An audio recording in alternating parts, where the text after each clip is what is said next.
فإن أصدق الحديث كتاب الله وأحسن الهدي هدي محمد صلى الله عليه وسلم وشر الأمور محدثاتها وكل محدثة بدعة وكل بدعة ضلالة وكل ضلالة في النار. فأعوذ بالله السميع العليم من الشيطان الرجيم.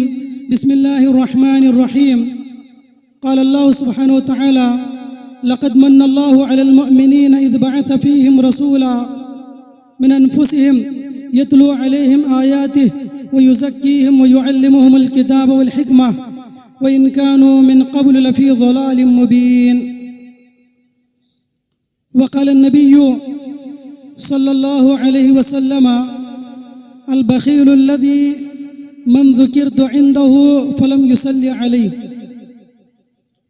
قابل احترام حاضرین خطبہ جمعہ، نوجوانان امت، خواتین ملت، ہر قسم کی بڑائی، کبریائی، تعریف و توصیف، شان و شوکت، عز و شرف، جہ و جلال اس اللہ وحدہ لا شریک کے لیے ہیں جس کے ہاتھ میں ساری کائنات کی بقا اور ساری انسانیت کی جان محفوظ ہے. وہی اکیلا اللہ ہر طرح کی تعریف کا مستحق ہے. سبحان اللہ بحمدہ، سبحان اللہ العظیم. درود و سلام ہو تمام انبیاء علیہم السلام پر، بالخصوص ہمارے اور آپ کے آخری پیغمبر جناب محمد الرسول اللہ صلی اللہ علیہ وسلم پر، جنہیں رب نے ہمارے اور آپ کے لیے ہادی و رہبر، شافع محشر بنا کر اس دنیا کے اندر مبعوث کیا. اللہم صلی علیہ بارک وسلم. محترم سامعین، خطبہ مسنونہ کے بعد میں نے آپ لوگوں کے سامنے قرآن مجید کی ایک آیت کریمہ اور نبی کریم صلی اللہ علیہ وسلم کی ایک حدیث کا چھوٹا سا ٹکڑا پیش کیا ہے. ان دونوں میں اللہ کے نبی علیہ السلام کی اہمیت کو بتایا گیا ہے اور اللہ کے نبی علیہ السلام کے ایک حق کو بتایا گیا ہے. میرے بھائیوں، ہم لوگ ماہ سفر کے بالکل آخری ایام میں ہیں اور ایک دو دن میں ربیع الاول کے مہینے میں داخل ہونے والے ہیں. ربیع الاول کا مہینہ جب آتا ہے تو نبی کریم صلی اللہ علیہ وسلم کی ذات مبارکہ کو یاد کیا جاتا ہے اور اس مناسبت سے آپ علیہ السلام کے امت کے تئیں جو احسانات ہیں اس کو یاد کیا جاتا ہے اور ساتھ ہی بہت سارے مقامات پر بدعات اور خرافات بھی کیے جاتے ہیں. نبی کریم علیہ السلام کی ذات کو لے کر بہت سے شرکیہ کام کیے جاتے ہیں، ایسے کام کیے جاتے ہیں جن کا کتاب و سنت میں دور دور تک کوئی ثبوت نہیں ملتا. نہ صحابہ کرام نے وہ کام کیا، نہ تابعین نے، نہ تبع تابعین نے، نہ اس کے بعد کے اسلاف کرام نے یہ کام کیا ہے. اس طرح کے کام جو ہے اس مہینے میں بہت سے کیے جاتے ہیں جن سے مسلمانوں کو بچنا چاہیے. میرے بھائیوں، دیکھیے، اللہ کے نبی علیہ السلام کی ذات اللہ رب العالمین کی جانب سے ہم سب کے لیے بہت بڑا احسان ہے، بہت بڑا فضل ہے. اللہ کے نبی علیہ السلام کی بعثت اور آپ کی رسالت. ہم پر آپ علیہ السلام کے بہت سارے احسانات ہیں. اب ان احسانات کا ہمیں حق ادا کرنا ہے. بہت سارے حقوق ہیں اللہ کے نبی علیہ السلام کے ہم پر. ان حقوق میں سے صرف ایک حق جو ہے اس پر ہم گفتگو کریں گے اور وہ حق ہے آپ علیہ السلام پر درود و سلام پڑھنا، آپ کے لیے دعا کرنا. اس حق کا ہم کہاں تک جو ہے اہتمام کر رہے ہیں اور کتنا ہم اس کے تعلق سے غفلت کے شکار ہیں، اس کے تعلق سے کچھ باتیں ہم دیکھیں گے. اللہ میں کہنے سننے زیادہ عمل صالح کی توفیق نصیب فرمائے. آمین یا رب العالمین. میرے بھائیوں، قرآن مجید میں اللہ تعالیٰ نے فرمایا: لقد من اللہ علی المؤمنین اذ بعث فیہم رسولا، کہ اللہ تعالیٰ نے مومنوں پر احسان کیا کہ انہی میں سے ایک رسول بھیجا، جو رسول ان مومنوں کو اللہ کی آیتیں پڑھ کر سناتا ہے، وَيُزَكِّيهِمْ، اور ان کی تربیت کرتا ہے. وَإِن كَانُوا مِن قَبْلُ لَفِي ضَلَالٍ مُبِينٍ، حالانکہ اس سے پہلے یہ لوگ صریح گمراہی میں تھے. دیکھیں، اس میں اللہ رب العالمین نے احسان جتایا ہے. اللہ تعالیٰ نے اس انعام پر احسان جتایا ہے کہ اللہ نے احسان کیا مسلمانوں پر کہ ان میں رسول بھیجا. بہت بڑا احسان اللہ تعالیٰ کا. اللہ کے نبی کی بعثت کے 2 بنیادی مقاصد بتائے گئے، ایک تعلیم، دوسرا تربیت۔ یعلمہم، ایک تعلیم دینا اور دوسرا جو ہے تزکیہ کرنا، یزکیہم، تزکیہ اور تعلیم، یہ 2 بنیادی مقاصد بتائے گئے۔ اس تزکیے سے پہلے جو ہے لوگوں کی حالت کیا تھی؟ لوگ خلم خلا گمراہی میں تھے، کوئی گناہ، کوئی برائی ایسی نہیں تھی جو ان لوگوں میں موجود نہ ہو۔ ہر قسم کی برائی اور بری چیزیں جو ان کے اندر موجود تھیں۔ دیکھیے ایک روایت ہے مسند احمد کی اور مسلم شریف کی، ایک مرتبہ انصار نے یہ بات کہی کہ ہم سے زیادہ جو ہے مال غنیمت میں دوسروں کو ترجیح دی گئی ہے۔ اس وقت اس موقع پر اللہ کے نبی علیہ السلام نے ایک بات کہی تھی، آپ نے کہا تھا کہ لوگوں کیا یہ بات درست نہیں ہے کہ تم لوگ جو ہے میری آمد سے پہلے، میرے آنے سے پہلے تم لوگ گمراہ تھے، میرے ذریعے اللہ نے تمہیں ہدایت دی، فہداکم اللہ بھی، تم لوگ گمراہ تھے، اللہ نے میرے ذریعے تمہیں ہدایت دی، وکنتم عالۃ فاغناکم اللہ بھی، تم لوگ کنگال تھے اور اس وقت اللہ نے میرے ذریعے تمہیں بے نیاز کیا، وکنتم متفرقین، اللہ نے تمہیں میرے ذریعے جمع کیا، تم لوگ متفرق تھے، آپس میں ایک دوسرے کے دشمن بنے ہوئے تھے، اختلاف کے شکار تھے، اس وقت اللہ نے میرے ذریعے تمہیں متحد کیا۔ اللہ کے نبی نے اپنے احسانات بتائے، وَكُنْتُمْ ذُلَّالًا وَفَهَدَاكُمُ اللَّهُ، تم لوگ گمراہ تھے، اللہ نے ہدایت دی، تم لوگ کنگال تھے، اللہ نے مالدار بنایا، تم لوگ متفرق تھے، اللہ نے تم لوگوں کے دلوں کو جوڑ دیا میرے ذریعے۔ یہ آپ علیہ السلام نے بتایا اس وقت جب آپ پر اعتراض کیا گیا۔ تو میرے بھائیوں، اللہ کے نبی علیہ السلام کے ذریعے امت مسلمہ کو ہدایت ملی، اللہ کے فضل سے نبی کریم صلی اللہ علیہ وسلم کی ہدایت الدلالہ، ہدایت کے ذریعے یا آپ کی رہنمائی کے ذریعے۔ تو بہت ساری چیزیں جو ہے مسلمانوں کے اوپر جو احسانات ہیں اللہ کے نبی کے، ان احسانات کو شمار نہیں کیا جا سکتا، بہت سارے احسانات ہیں۔ میرے بھائیوں، کیا مسلمان ان احسانات کا بدلہ چکا سکتے ہیں؟ کبھی نہیں چکا سکتے، لیکن کم از کم جو ہے جو حقوق اللہ کے نبی علیہ السلام کے ہیں ان حقوق کو تو ادا کر سکتے ہیں۔ بہت سارے حقوق اللہ کے نبی علیہ السلام کے کتاب و سنت کے اندر بتائے گئے ہیں، ان میں ایک حق ہے اللہ کے نبی پر درود پڑھنا۔ میرے بھائیو، بہت بڑی عبادت ہے۔ آج ہمارے یہاں درود کا بالکل اہتمام نہیں ہے، درود کا بالکل اہتمام نہیں ہے، اور یہ مستقل عبادت ہے۔ آج ہم لوگ کیا سمجھتے ہیں؟ درود کا مطلب یہ ہے کہ نماز کے اندر تشہد میں جب بیٹھے اسی وقت درود پڑھا جائے۔ کتنے مسلمان ایسے ہیں جو سوائے تشہد کے کبھی ان کی زبان سے درود نہیں نکلتا، جبکہ بڑی عام سنت ہے، دعا ہے، عبادت ہے، اور مختلف موقعوں پر اللہ کے نبی علیہ السلام نے فرمایا جمعہ کے دن سب سے افضل چیزوں میں سے ایک چیز یہ ہے کہ اللہ کے نبی پر درود پڑھا جائے۔ لیکن آج کہاں ہم جمعہ کے دن اللہ کے نبی پر درود پڑھتے ہیں؟ ہم اپنے گریبان میں جھانک کر دیکھیں، ہم نے کیا کبھی کسی جمعہ کے دن اللہ کے نبی پر درود پڑھا ہے؟ ہاں، زیادہ سے زیادہ جو ہے بہت سارے لوگ سورۃ الکہف کا اہتمام کر لیتے ہیں، اور اس کے علاوہ غسل کرنا، خوشبو لگانا، صفائی کرنا، وقت سے پہلے پہنچنا، عمدہ لباس پہننا، یہ تمام سنتیں ہمیں یاد ہے، لیکن نبی پر درود پڑھنا اس کا ہم اہتمام نہیں کرتے۔ اللہ کے نبی نے فرمایا ان من افضل ایامکم یوم الجمعہ، اے لوگوں تمہارے دنوں میں سب سے افضل دن، سب سے بہتر دن جس میں سورج طلوع ہوتا ہے وہ جمعہ کا دن ہے۔ فاکثروا فیہ علی من الصلاۃ، اور کما قال علیہ السلام، اللہ کے نبی نے کہا اس دن سب سے زیادہ مجھ پر درود پڑھو، لیکن ہم جمعہ کے دن درود کا اہتمام نہیں کرتے۔ میرے بھائیو، ہمیں جمعہ کا دن یا عام دن ہو، جمعہ کے دن خاص کر اور عام دنوں میں بالعموم اللہ کے نبی علیہ السلام پر درود پڑھنا چاہیے۔ اللہ کے نبی نے اس کی بڑی فضیلتیں بیان کی ہے، اور اتنا پیارا عمل ہے۔ درود کا مطلب یہ ہے کہ اللہ کے نبی کے لیے رحمت کی دعائیں کرنا، اللہ کے نبی کے لیے سلامتی کی دعائیں کرنا، یہ صلاۃ و سلام کہلاتا ہے۔ اور اس کی نسبت اللہ کی طرف ہو تو بعض علماء نے کہا اللہ کی طرف سے رحمت ہے، تعظیم ہے، دعا ہے اللہ کی طرف سے۔ اللہ تعالیٰ بھی درود پڑھتا ہے اپنے نبی کریم پر۔ دیکھیے ہم لوگ جو ہے ہمیشہ یہ آیت کریمہ سنتے رہتے ہیں، ان اللہ ملائکتہ یصلون علی النبی، کہ بے شک اللہ اور اس کے فرشتے اپنے نبی پر درود نازل کرتے ہیں، یعنی اللہ تعالیٰ اپنے نبی کی تعظیم کرتا ہے، اپنے نبی پر رحمتوں کی بارش برساتا ہے، اور اللہ کے فرشتے بھی اللہ کے نبی کے حق میں دعائیں کرتے ہیں۔ تو درود و سلام یہ اللہ رب العالمین بھی اپنے نبی کے لیے کرتے ہیں۔ تو درود پڑھنا یہ اللہ رب العالمین کا بھی، یہ اللہ رب العالمین بھی کرتے ہیں اور اللہ کے فرشتے بھی، اور مومنین کو بھی یہ حکم دیا گیا ہے کہ اے مومنو تم اللہ کے نبی پر درود پڑھا کرو۔ فائدہ کیا ہوگا درود پڑھنے کا؟ فائدہ کیا ہوگا؟ ایک تو پہلا فائدہ یہ ہے کہ نبی کریم صلی اللہ علیہ وسلم کی ذات پر اللہ کی رحمتیں نازل ہوں گی، اور دوسرا فائدہ جو بندہ اللہ کے نبی پر درود پڑھ رہا ہے اس کے حق میں بھی اللہ رب العالمین رحمتیں نازل کرتے ہیں۔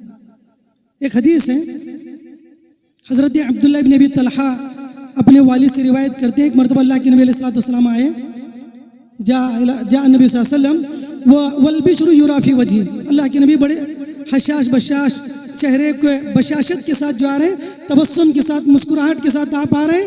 آپ علیہ السلام آئے اور آ کر آپ نے ہمارے سامنے یہ بات کہی کہ ابھی ابھی میرے پاس جبریل آئے تھے، اور جبریل علیہ السلام نے کہا کہ اے محمد کیا تم اس بات سے راضی نہیں ہو؟ اما یرضیک یا محمد لا یصلی علیک احد من امتک الا صلیت علیہ عشرا، کہتے ہیں کہ اے محمد صلی اللہ علیہ وسلم کیا تمہیں یہ بات پسند نہیں ہے کہ تمہاری امت میں جو آدمی بھی تم پر ایک مرتبہ درود پڑھے میں اس کے لیے 10 مرتبہ دعائیں کروں گا۔ سبحان اللہ۔ حضرت جبریل علیہ السلام کریں کہ اے نبی جو ایک مرتبہ تم پر درود پڑھے گا میں 10 مرتبہ اس کے لیے رحمت کی دعائیں کروں گا، اور جو ایک مرتبہ تم پر سلامتی کی دعا کرے گا میں 10 مرتبہ اس پر سلامتی کی دعا کروں گا۔ تو اس آیت کریمہ میں دیکھیں، اس حدیث کے اندر دیکھیں اللہ کے نبی خاص کرا کر یہ خوشخبری سنا رہے ہیں اس آدمی کے لیے جو نبی پر درود پڑھتا ہے۔ نبی پر ایک مرتبہ درود پڑھو، بدلے میں 10 رحمتوں کی دعائیں مل رہی ہیں۔ دیکھیں ایک اصول ہے اسلام کا، الجزاء من جنس العمل، الجزاء من جنس العمل، انسان کو جو بدلہ ملتا ہے اس کے عمل کے قبیل سے، اس کے جنس سے ملتا ہے۔ ہم نے ایک مرتبہ دعا کی، بدلے میں ہمیں دعا مل رہی ہے۔ ہم نے رحمت کے لیے دعا کی، بدلے میں ہمیں بھی رحمت کی دعا مل رہی ہے۔ اور دوسری بات یہ کہ الحسنۃ بعشر امثالها، کہ انسان ایک نیکی کرے اللہ بدلے میں 10 نیکیاں اس کو عطا کرتے ہیں۔ 10 نیکیاں، ہم نے ایک مرتبہ درود پڑھا اللہ 10 رحمتیں نازل کرائے، نبی پر بھی رحمتیں نازل کر رہے ہیں، اور جو بندہ درود پڑھ رہا ہے اس پر بھی اللہ تعالیٰ رحمتوں کا نزول کرتے ہیں۔ تو میرے بھائیو، یہ اللہ کے نبی علیہ السلام، اور ایک اور روایت میں آپ علیہ السلام نے فرمایا کہ من صلی، اللہ کے نبی نے کہا من صلی علیہ صلاۃ صلی اللہ بها علیہ عشرا، او کما قال علیہ السلام، کہ جو بندہ میرے اوپر ایک درود پڑھے اللہ 10 رحمتیں اس پر نازل کرے گا، وحتی عنہ 10 خطیات، اس کے 10 گناہ معاف کر دیں گے، ورفعت له 10 درجات، اس کے 10 درجات اس کے بلند کر دیے جائیں گے۔ سبحان اللہ، کتنی بڑی فضیلت کی بات ہے۔ صرف اپنے ہونٹوں کو ہلا کر، اپنی زبان کو حرکت دے کر آپ علیہ السلام پر صرف صلاۃ اور سلام کہنا ہے، اتنے کے بدلے 10 مرتبہ اللہ تعالیٰ رحمتوں کا نزول کرے ہماری ذات پر۔ ہم میں سے ہر آدمی اللہ کی رحمتوں کا محتاج ہے، ہم میں سے ہر آدمی اللہ کی سلامتی کا محتاج ہے، تو اللہ تعالیٰ ہم پر رحمتیں نازل کریں گے، اللہ ہم پر سلامتی نازل کریں گے۔ کب؟ جب ہم نبی پر درود پڑھیں گے، اور ایک دو نہیں 10 مرتبہ اللہ کے نبی نے کہا 10 رحمتیں نازل کریں گے۔ اور دوسری بات حتی عنہ خطیہ 10 خطیہ، 10 گناہ اللہ معاف کر دیں گے، 10 غلطیوں کو اللہ معاف کر دیں گے۔ میرے بھائیوں، صبح سے شام تک ہم صرف گناہوں میں لت پت ہیں، صرف گناہ پر گناہ کر رہے ہیں، لیکن ان گناہوں کی معافی کے لیے کوئی کام ہم نہیں کر رہے ہیں۔ لیکن کوئی جو بندہ درود پڑھتا ہے اس کے گناہوں کو اللہ بغیر معافی کے معاف کر دیں گے، بغیر توبہ کے معاف کر دیں گے۔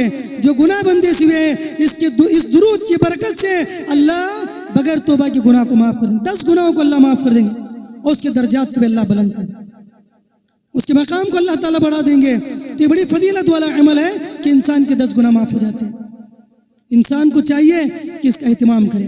میرے بھائیو، اللہ کے نبی علیہ السلام نے فرمایا، حضرت ابو امامہ باہلی رضی اللہ عنہ کہتے ہیں فاکثرهم علیہ صلاۃ اقربهم الی منزلۃ، او کما قال علیہ السلام، آپ علیہ السلام نے کہا کہ دنیا کے اندر جو آدمی مجھ پر سب سے زیادہ درود پڑھتا ہے قیامت کے دن سب سے زیادہ مجھ سے قریب ہوگا۔ میرے بھائیوں، صحابہ اکرام کی زندگیاں اسی لیے گزر گئی کہ اللہ کو راضی کریں اور قیامت کے دن نبی کی صحبت مل جائے، نبی سے قریب ہو۔ کتنے ایسے واقعات ملتے ہیں نبی کے سامنے بار بار لوگ آ کر کہتے ہیں اے اللہ کے نبی دنیا میں تو آپ کی رفاقت مل گئی لیکن آخرت میں بھی ہم آپ کی صحبت چاہتے ہیں، آپ کی قربت چاہتے ہیں، آپ کی رفاقت چاہتے ہیں۔ حضرت ربیعہ بن کعب اسلمی آئے، اللہ کے نبی کی بڑی خدمت کیا کرتے ہیں۔ نبی نے پوچھا سل تعطی کا، اے ربیعہ تم پوچھو مجھ سے کیا پوچھنا چاہتے ہو، میں تمہیں دینے کے لیے تیار ہوں۔ کیا سوال کیا انہوں نے؟ یا رسول اللہ انی اسألک مرافقتک فی الجنہ۔ کوئی دنیاوی چیز کا مطالبہ انہوں نے نہیں کیا، کہا اے اللہ کے رسول بس جنت میں آپ کی رفاقت چاہتا ہوں، جنت میں آپ کے ساتھ رہنا چاہتا ہوں۔ میرے بھائیو جنت میں آپ کی رفاقت مل جائے اس سے بڑی خوش نصیبی اور کیا چاہیے۔ اللہ کے نبی نے کچھ ایسے اعمال بتائے ہیں جن کے کرنے پر قیامت کے دن اللہ کے نبی کی صحبت نصیب ہوگی، قربت نصیب ہوگی۔ میرے بھائیو ہمیں ان اعمال کا اہتمام کرنا چاہیے۔ بہت سارے واقعات اللہ کے نبی نے بتائے۔ جو آدمی اللہ کے نبی کے لیے، اللہ کے نبی سے سب سے زیادہ محبت کرتا ہے وہ نبی کے سب سے زیادہ قریب ہوگا۔ جو آدمی زیادہ نوافل کا اہتمام کرتا ہے قیامت کے دن وہ زیادہ اللہ کے نبی کے قریب ہوگا۔ جو آدمی کسی کی یتیم کی کفالت کرتا ہے قیامت کے دن وہ اللہ کے نبی سے زیادہ قریب ہوگا۔ جو آدمی اللہ کے نبی پر زیادہ درود پڑھتا ہے قیامت کے دن وہ آدمی اللہ کے نبی کے سب سے زیادہ قریب ہوگا، اللہ کے نبی کی صحبت ملے گی۔ میرے بھائیوں اللہ کے نبی نے کہا جو آدمی زیادہ درود پڑھے وہ منزلت کے اعتبار سے، مقام کے اعتبار سے بڑا ہوگا اور قربت کے اعتبار سے بھی زیادہ ہوگا۔ مقام بھی اس کا اللہ کے نبی کے پاس بڑا ہوگا اور قربت بھی اس کو نصیب ہوگی۔ تو یہ اتنا پیارا عمل، اتنی بڑی فضیلت والا عمل، بڑا مختصر سا عمل ہے کہ انسان اپنی زبان سے صلی اللہ علیہ وسلم کہہ دے، یا انسان اپنی زبان سے درود ابراہیمی اللہم صلی علی محمد وعلی آل محمد پڑھے۔ وہ درود پڑھے جو نبی کریم صلی اللہ علیہ وسلم سے ثابت ہو، وہ درود پڑھے جو کتاب و سنت سے ثابت ہو۔ انسان کا اپنا بنائے وہ درود نہیں ہے۔ آج بہت سارے درود جو ہے مارکیٹ کے اندر مل رہے ہیں، کبھی درود جو ہے ہزاروی ہے، لکھوی ہے، تاج ہے، درود تاج، بہت سارے ہوم میڈ درود جو ہے آج لوگوں کے اندر موجود ہیں۔ میرے بھائیو یہ درود پڑھنے کا کوئی ثواب نہیں ملے گا، بلکہ بدعت اور خرافات ہے۔ ہمیں درود وہ پڑھنا ہے جو کتاب و سنت سے ثابت ہو، درود وہ پڑھنا ہے جو صحابہ کرام پڑھا کرتے تھے۔ تو میرے بھائیو اللہ کے نبی علیہ الصلوۃ والسلام نے فرمایا قیامت کے دن اگر قربت چاہتے ہو تو اللہ کے نبی پر درود پڑھیں کثرت سے۔ میرے بھائیو دنیا کے اندر ہم نبی کی صحبت سے محروم ہو گئے، نبی کی رفاقت نہیں مل سکی۔ کم از کم ہم اتنا ضرور کر سکتے ہیں کہ نبی پر کثرت سے درود پڑھ کر قیامت کے دن آپ کی صحبت حاصل کر لیں۔ اگر ہم کثرت سے درود پڑھیں اتنی بڑی فضیلت ہمیں مل جائے گی۔ میرے بھائیو اللہ کے نبی علیہ الصلوۃ والسلام نے ایک روایت کے اندر فرمایا کہ جو بندہ مجھ پر درود پڑھتا ہے ما من مسلم یصلی علی صلت علیہ الملائکۃ ما صلی علیہ فلیقل العبد من ذلک او لیکثر۔ آپ نے کہا کہ جب بندہ میرے اوپر درود پڑھتا ہے تو جتنی دیر تک میرے اوپر درود پڑھے گا اتنی دیر تک فرشتے اس کے اوپر رحمت کی دعائیں کرتے ہیں۔ یہ بھی ایک بڑی فضیلت والا عمل ہے کہ جتنی دیر تک 10 مرتبہ 20 مرتبہ 50 مرتبہ 100 مرتبہ ہم اللہ کے نبی پر درود پڑھیں گے اتنی دیر تک فرشتے ہمارے حق میں دعا کرتے رہیں گے۔ اس سے بڑی فضیلت کی بات اور کیا چاہیے۔ آج ہم محتاج ہیں فرشتوں کی دعاؤں کے، فرشتوں کی دعاؤں کے ہم محتاج ہیں۔ یہ دعائیں ہمیں ملے گی اس وقت جب ہم نبی علیہ الصلوۃ والسلام پر درود پڑھیں گے۔ اس کے بعد اللہ کے نبی نے کیا کہا؟ اتنی فضیلتیں ہیں۔ آپ نے کہا فَلْيُقِلَّ الْعِبْدُ مِنْ ذَلِكَ أَوْ لِيَكْثِرْ۔ یہ رحمتیں، یہ برکتیں، یہ فضیلتیں پتہ چل گئی۔ اب جس بندے کو چاہے یا تو وہ کثرت سے میرے اوپر درود پڑھے یا پھر کم درود پڑھے، یہ انسان کی ذمہ داری ہے، یہ انسان کی مرضی ہے۔ یعنی ایک اسلوب، ایک پیارا اسلوب اللہ کے نبی نے بتایا کہ اتنی فضیلتیں ہیں، جو آدمی جتنا زیادہ درود پڑھنا چاہے پڑھے، جو کم کرنا چاہے کم کرے۔ یہ ابھارنے کے لیے یہ بات آپ علیہ الصلوۃ والسلام نے بتائی۔ تو میرے بھائیو انسان کو چاہیے کہ کثرت سے اللہ کے نبی پر درود پڑھے، لیکن آج کیا ہے، ہماری حالتیں کیا ہیں؟ درود زندگی میں پڑھنا ہمیں نصیب نہیں تو الا ماشاء اللہ۔ نماز میں تشہد کے اندر ہم درود کا اہتمام کرتے، کیوں؟ اس لیے کہ وہ نماز کا حصہ ہے، ورنہ اس کے علاوہ درود کا کوئی خاص ہمارے یہاں اہتمام نہیں ہے۔ جبکہ میرے بھائیوں مختلف مقامات پر نبی کریم صلی اللہ علیہ وسلم نے درود پڑھنے کا حکم دیا ہے، اور جو درود نہیں پڑھتا وہ آدمی بڑا بد نصیب ہے، بڑا بدبخت ہے وہ آدمی۔ ایک حدیث ہم لوگ عموماً رمضان کے مہینے میں بہت زیادہ سنتے ہیں۔ ایک مرتبہ اللہ کے نبی علیہ الصلوۃ والسلام ممبر پر چڑھے، پہلی سیڑھی پر چڑھے تو آپ نے آمین کہا، دوسری سیڑھی پر آپ نے آمین کہا، تیسری سیڑھی پر بھی آپ نے آمین کہا۔ جب پوچھا گیا تو وجہ کیا ہے؟ کہا کہ حضرت جبریل آئے تھے، انہوں نے کہا کہ جو آدمی رمضان کا مہینہ پالے اپنی مغفرت نہ کروا لے اس آدمی کے لیے ویل ہے، اس آدمی کے لیے بربادی ہے، اس آدمی کے لیے خرابی ہے، اس آدمی کی ناک خاک آلود ہو۔ اللہ کے نبی نے آمین کہا۔ پھر اللہ کے نبی نے کہا، حضرت جبریل نے کہا رغم انف امرئ ذکرت عنده فلم یصلی علیہ، اس آدمی کی ناک خاک آلود ہو جس انسان کے سامنے میرا تذکرہ کیا جائے، میرا نام آئے، فلم یصلی علیہ، اور وہ میرے اوپر درود نہ پڑے، اس آدمی کی ناک خاک آلود، اس کے لیے برائی ہو۔ اللہ حضرت جبریل نے بدعا کی، اگر خاص اسی چیز کے لیے حضرت جبریل آئے، اس سے پہلے جو ہے بشارت دینے کے لیے حضرت جبریل آئے تھے کہ اے اللہ کے نبی، جو آپ پر 1 مرتبہ درود پڑے گا میں اس پر 10 مرتبہ درود پڑھوں گا، جو 1 مرتبہ سلامتی کی دعا کرے گا میں 10 مرتبہ سلامتی کی دعا کروں گا۔ وہ حدیث لانے والے بھی حضرت جبریل تھے اور یہ بدبختی کی بدعا کرنے والے بھی حضرت جبریل تھے۔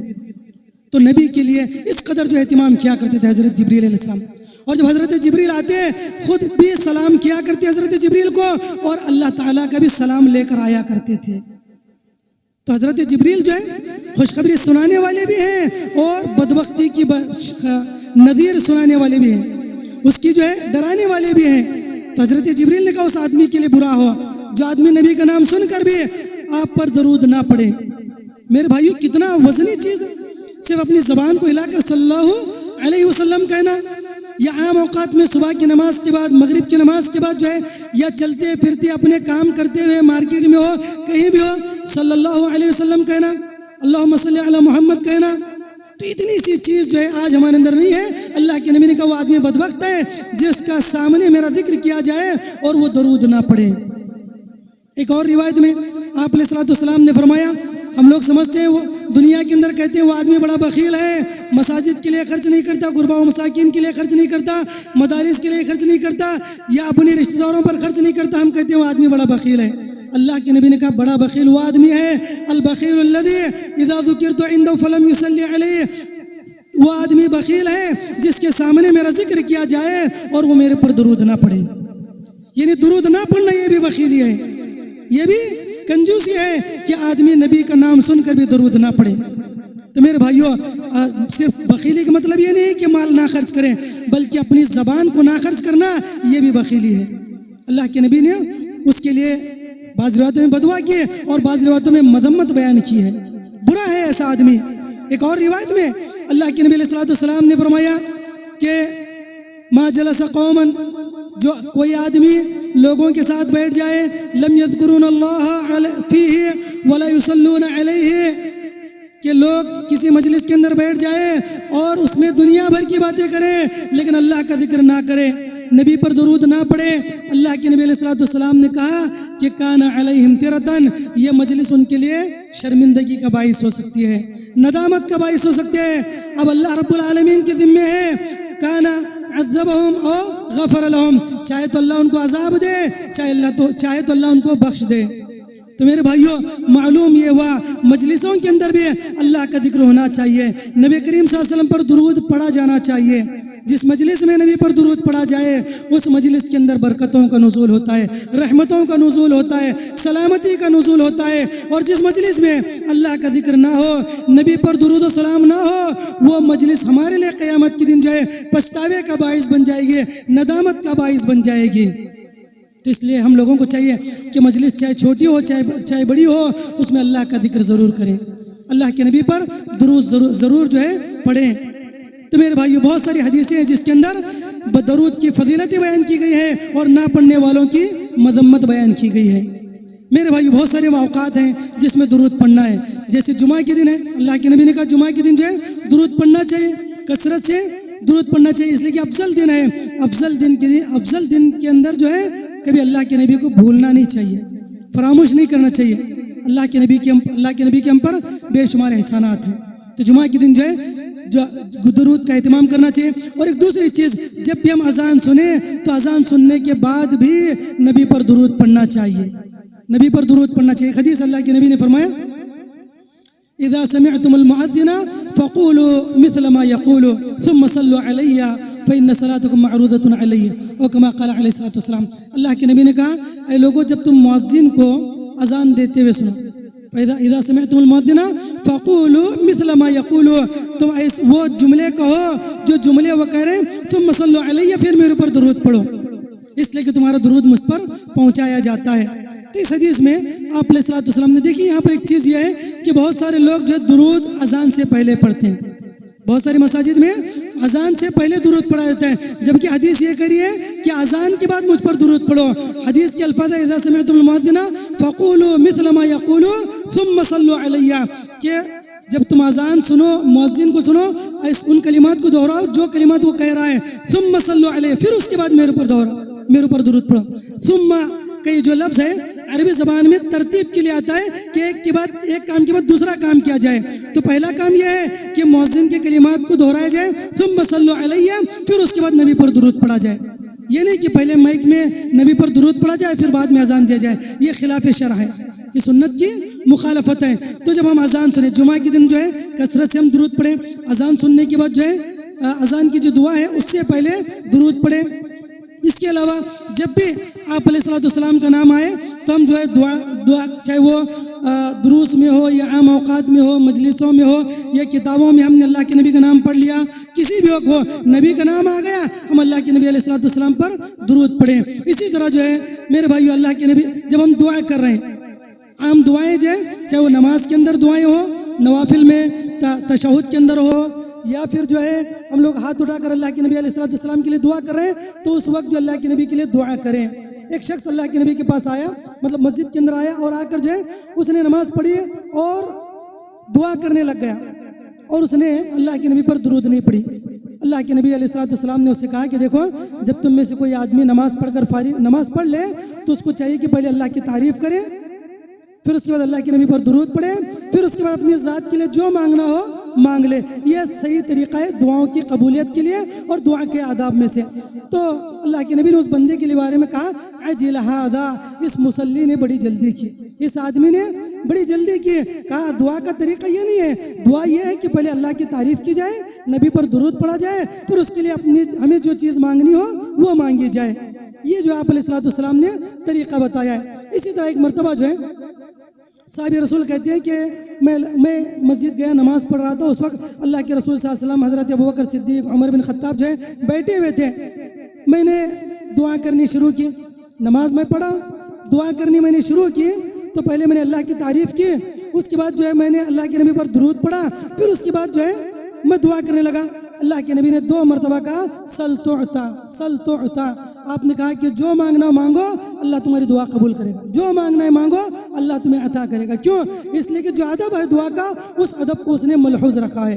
تو اللہ کے نبی سے اس حدیث سے میں بات معلوم ہوتی ہے کہ جب دعائیں کریں تو اللہ پر کی رحمت، اللہ کی تعریف کریں، حمد و ثنا بیان کریں، پھر نبی پر درود پڑھیں۔ اس کے علاوہ میرے بھائیو، عام اوقات میں جب بھی ہم فارغ اوقات ہوں جہاں پر اللہ رب العالمین کا ذکر کر رہے ہیں، حمد و ثنا بیان کر رہے ہیں، ویسے ہی نبی کریم صلی اللہ علیہ وسلم پر بھی درود پڑھنے کا اہتمام کریں۔ اگر یہ اہتمام کریں گے تو یقیناً دنیا کے اندر بھی بہت ساری فضیلتیں ہمیں حاصل ہوگی، اور قیامت کے دن جو ہے اللہ کے نبی علیہ الصلوۃ والسلام کی قربت اور اللہ کے نبی کی صحبت ہمیں مل جائے گی۔ تو خیر، ہم لوگوں کو چاہیے کہ درود و سلام کا ہمیں اہتمام کریں، اور بالخصوص وہ اوقات جن اوقات میں نبی نے درود پڑھنے کا حکم دیا ہے، ان اوقات میں درود کا خاص اہتمام کریں۔ اللہ تعالیٰ سے دعا ہے اللہ میں کہنے سننے زیادہ عمل صالح کی توفیق نصیب فرمائے۔ اللہ تعالیٰ ہم تمام مسلمانوں کو درود و سلام پڑھنے کا اللہ تعالیٰ ہمیں موقع عنایت فرمائے اور اس کی ہمیں اہتمام کرنے کی توفیق عطا فرمائے۔ سبحان ربک رب العزت عما یصفون وسلام علی المرسلین والحمد للہ رب العالمین۔